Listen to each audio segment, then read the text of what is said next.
Hi there, my name is Kim Cookson and I'm Canada's Art Mama. I give you helpful tips so you can get into the game of art for fun, health, happiness, and even recovery. Today's tip is just a little more techy than my others, and that has to do with design composition.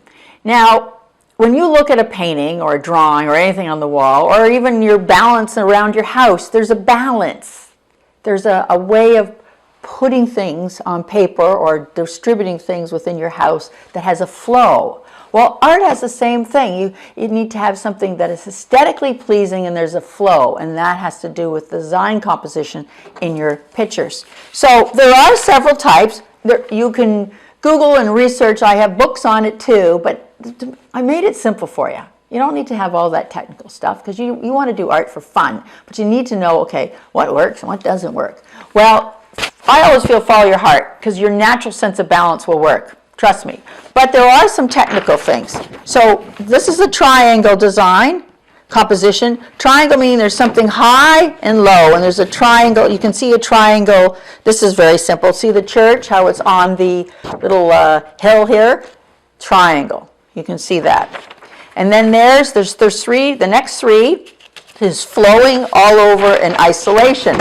Flowing. So that would be looking down on a landscape, you know, in the distance. All over pattern, pretty simple. That's like wallpaper.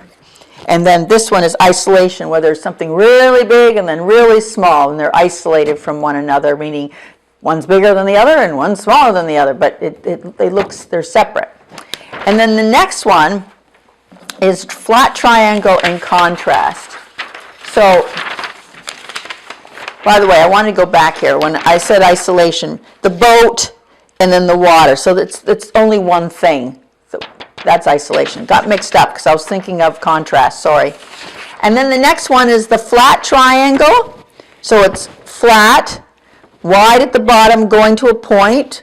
And then this is the contrast. You're probably looking at it and I oh yeah, that makes sense now. So this is the contrast where there's a boat and then another boat. One or two. One thing big, one thing small. So that's the contrast. So there's all kinds of different design elements that work. These are the simple ones. So you have the triangle, one's higher than another, and then you have your flowing, which is kind of like landscape, seascape, all over pattern. Then you have your isolation where there's one thing, one main thing. And then you also have your flat triangle where it's really wide at the bottom. That's like a perspective drawing, like if you're looking down a highway where it's wide at the beginning, at the front of the picture, and then it goes down low into a narrow point. And then you have contrast, something really big, really small. So those are the design elements. You don't have to remember all of them. You just use one. But it's a nice thing to know. Why does it look so nice? What's going on in that drawing that gives me a sense of balance and pleasingness to the eye? And that's what it's about, the design. So that's my tip today. Thanks so much for joining me.